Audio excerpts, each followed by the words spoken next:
Hi guys, let's see how to enter a drop down in Google Sheets. So let's say you want to enter the drop down here in this column or in a single field.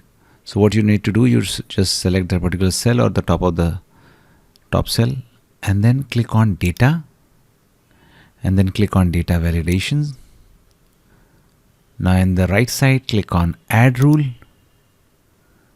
Now here just write down the option either in text or you can as many item or a numeric value, whatever values you want. Okay, you can also click on advanced options. Okay, you can choose different kind of styles. If you want to change the color of a particular option, you can do that also.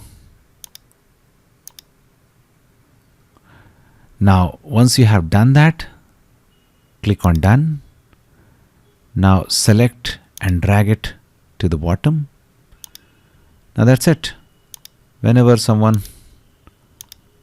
will select that, these options will be there. Okay, and you will easily identify that. Thanks for watching. Please